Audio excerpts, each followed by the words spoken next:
Hi, this is Mateen Hafeez. 26/11 terror attacks को 17 years पूरे हो चुके हैं।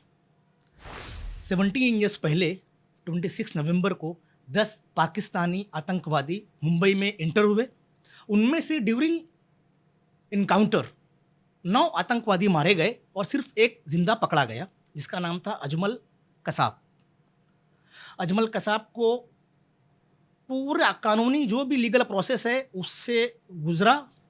Trial court, high court, then supreme court, सब चीज़ें होते हुए बाद में उसको उसकी सज़ा मिली। जब अजमल कसाब पुलिस कस्टडी में था, उसने 2 बार पाकिस्तान अथॉरिटीज़ को लेटर लिखा, ख़त लिखा उसने 2 बार। पहला ख़त जो है उसने उसकी अरेस्ट के विदिन फ्यू वीक्स उसने लिखा, जिसमें कोई डेट नहीं दी है। ये 3 पेज लेटर है जो अजमल कसाब ने उर्दू में लिखा था, और उसकी ये लेटर हम आपको दिखाएंगे लेटर। इस लेटर में उसने क्या लिखा है वो उसका कंटेंट आप सुनिए। ये न्यूज़पेपर में पहले प्रिंट हो चुका है और शायद आज पहली बार आप उसको देख रहे होंगे इलेक्ट्रॉनिक मीडिया में। उसकी शुरुआत उसने किया लेटर की, पाकिस्तानी वकालत नई दिल्ली। अस्सलाम वालेकुम, मेरा नाम मोहम्मद अजमल मोहम्मद अमीर कसाब है, रहने वाला फरीदकोट ज़िला ओकाड़ा सूबा पंजाब का रहने वाला हूँ। और फिर उसने उसके घर का टेलीफोन नंबर भी लिखा है उसके अंदर। उसके आगे अजमल कसाब लिखता है, मैं आपसे गुजारिश करता हूँ। फिर लिखता है, मैंने पाकिस्तान में लश्कर तैयबा से ट्रेनिंग ली क्योंकि मैं जिहादी बनना चाहता था। इसके लिए मैंने मुरीदके के मानसेरा, अजीज़ाबाद, मुजफ्फराबाद, इन जगहों पर हथियार चलाने, बम चलाने की ट्रेनिंग लेकर मैं फ़िदाई बन गया। मुझे लश्कर तैयबा में ट्रेनिंग हाफिज़ सईद, ज़कीउर रहमान, अबू हमज़ा और कहफ़ा, इन लोगों ने ट्रेनिंग दी। मैं इनकी बातों में आके मैं और मेरे साथ इस्माइल खान डेरा, इस्माइल खान पंजाब। अब देखिए यहाँ पे 2-3 चीज़ें आपको बता दें कि पहले वो इस बात का एडमिशन कर रहा है, वो एडमिट कर रहा है कि वो फ़िदाई बन गया। दूसरा, वो बता रहा है, सबसे पहली बात तो उसने ये कही कि वो पंजाब पाकिस्तान का रहने वाला है, घर का एड्रेस दिया। दूसरी बात उसने कहा कि वो फ़िदाई बन गया, उसने बम चलाने, हथियार चलाने की ट्रेनिंग ली। तीसरी बात, वो नाम दे रहा है हाफिज़ सईद, ज़कीउर रहमान, अबू हमज़ा और कहफ़ा। ये सब लोग जो हैं चार्जशीट के अंदर, जो 26/11 की जो चार्जशीट फाइल की गई है, उसमें they all are wanted accused. तो ये कंफर्म कर रहा है कि ये लोगों के अंडर में उसकी ट्रेनिंग हुई है। और उसके बाद वो उसके साथी, जो उसके साथ 9 लोग इंडिया में दाखिल हुए, मुंबई में दाखिल हुए, उनके नाम अब बता रहा है और वो कहाँ के रहने वाले हैं वो बताने जा रहे हैं। देखिए, उसने कहा, इन लोगों ने ट्रेनिंग दी, मैं इनकी बातों में आके मैं और मेरे साथ इस्माइल खान डेरा, इस्माइल खान पंजाब। अब इस्माइल डेरा खान पंजाब उसने जो लिखा है, ये बता रहा है कि पंजाब का रहने वाला है। इस्माइल खान इस 10 लोगों के पूरे गैंग का हेड था, यू कैन से हेड था, वो बॉस था उन लोगों का। और जब अजमल कसाब को ज़िंदा पकड़ा गया गिरगाम चौपाटी पर मुंबई में, उस वक्त उसकी कार में उसके साथ इस्माइल खान था। इसकी उम्र कुछ 25-26 साल के लगभग रही होगी इस्माइल खान की। इसको गोलियां मारी गई और उसके बाद जब इसको लेकर गए hospital, he was declared dead. और उस दौरान में, during that time, Ajmal Kasab was caught alive. अब अजमल कसाब दूसरे साथियों का नाम देते हुए कहता है, नंबर 3, यहाँ लिखा उसने नंबर 3, अबू ओकाशा, रहने वाला मुल्तान पंजाब। उसके बाद है अबू उमर, रहने वाला फैसलाबाद। उसके बाद नाम दे रहा है अबू उमर नज़ीर, रहने वाला फैसलाबाद। अब्दुल रहमान बड़ा, यहाँ पे 2 अब्दुल रहमान है, एक अब्दुल रहमान बड़ा और एक अब्दुल रहमान छोटा। He is talking about Abdul Rahman बड़ा, हाफिज़ अरशद, मुल्तान रोड पंजाब। देन अब्दुल रहमान छोटा, रहने वाला मुल्तान रोड पंजाब। अबू सुहैब, रहने वाला नारवाल सियालकोट। कुछ और भी लिखा है, वो समझ में नहीं आ रहा है, सियालकोट। उसके बाद फहदुल्ला, रहने वाला हुजरा शाह, मुकीम पंजाब। नंबर 9 अबू अली जावेद, रहने वाला ज़िला ओकाड़ा पंजाब, और 10वें नंबर का तो अजमल कसाब है। इसके आगे वो लिखता है, हम लोग साथ में मिलकर पाकिस्तान की बोट अल हुसैनी से हिंदुस्तान के लिए हम लोग रवाना हुए। रास्ते में हम लोगों ने हिंदुस्तान की कुबेर बोट को हाईजैक किया। एमवी कुबेर एक फिशिंग ट्रॉलर था इंडिया का, जिसको इन लोगों ने हाईजैक किया था। और कुबेर बोट से हम लोग 26 नवंबर को मुंबई पहुंचे। मैंने और इस्माइल ने वीटी रेलवे स्टेशन पर अलग अलग जगह पर अपने हथियार से फायरिंग की। ये इस बात को एडमिट कर रहा है, कन्फेस कर रहा है कि वीटी स्टेशन पर इन लोगों ने फायरिंग की, और पुलिस ने भी हम पर फायरिंग की। Police also fired. इस फायरिंग में इस्माइल मारा गया और मुझे गोलियां लगी और मैं जख्मी हो गया। अजमल कसाब कह रहा है कि उसको गोलियां लगी और वो जख्मी हो गया। अब लास्ट पैराग्राफ में लिखता है कि मेरी आपसे गुजारिश है कि मुझे आपसे मिलने की इजाज़त हो तो मैं आपसे बात करना चाहता हूं। आप मुझे कानूनी मदद कीजिए। ही सीकिंग लीगल हेल्प। और इस्माइल की लाश को लेकर उसके घर में पहुंचाना। He is asking authorities to take Ismail's body and give it to his family. Last में वो लिखता है, आपका वतन परस्त, मतलब पैट्रियट, आपका वतन परस्त मोहम्मद अजमल मोहम्मद अमीर कसाब।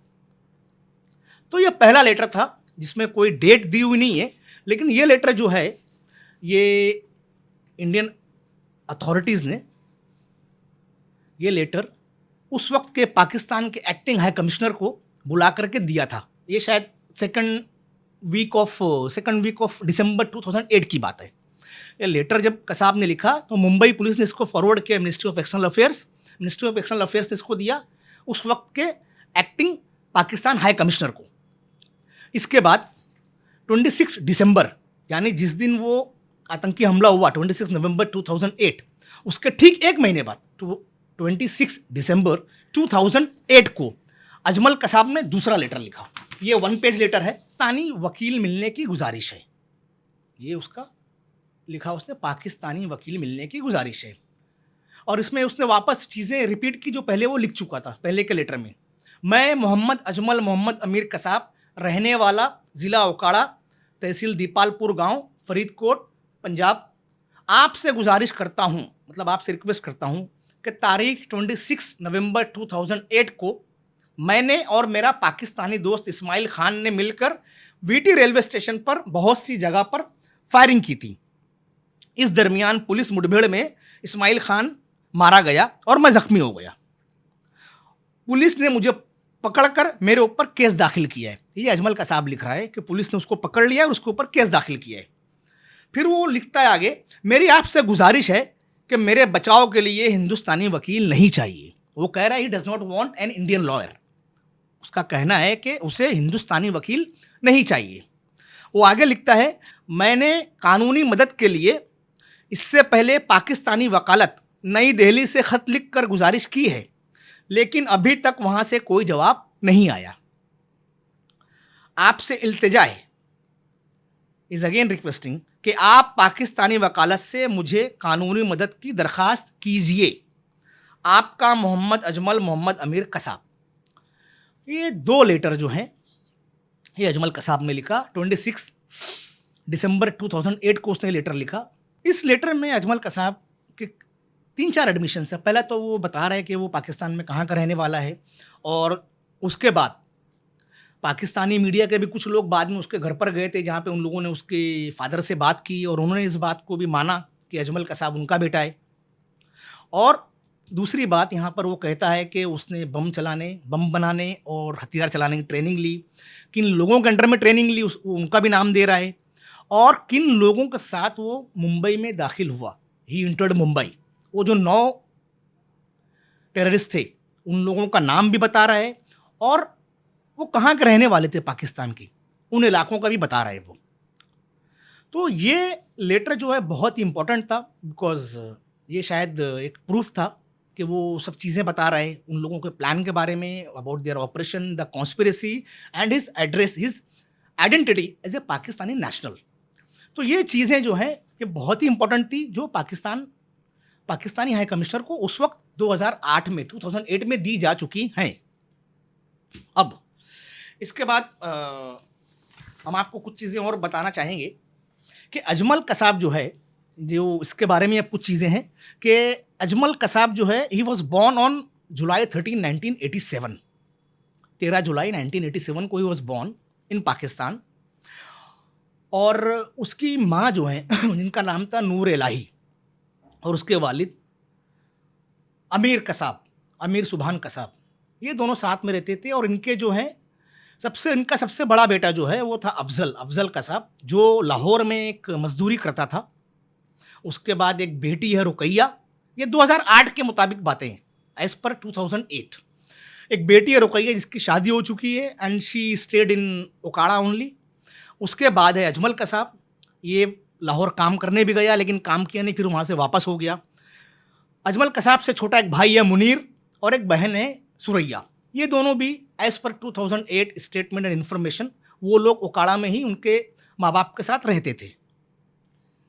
को उसको बता दिया गया था कि आपकी जो क्लेमेंसी पिटिशन है, जो रहम की जो दरख्वास्त उसने दिया था, जो रिक्वेस्ट किया था प्रेसिडेंट ऑफ इंडिया से कि उसको माफ़ कर दिया जाए, उसको बता दिया गया था कि ये आपकी जो क्लेमेंसी पिटिशन है इट हैज़ बीन रिजेक्टेड।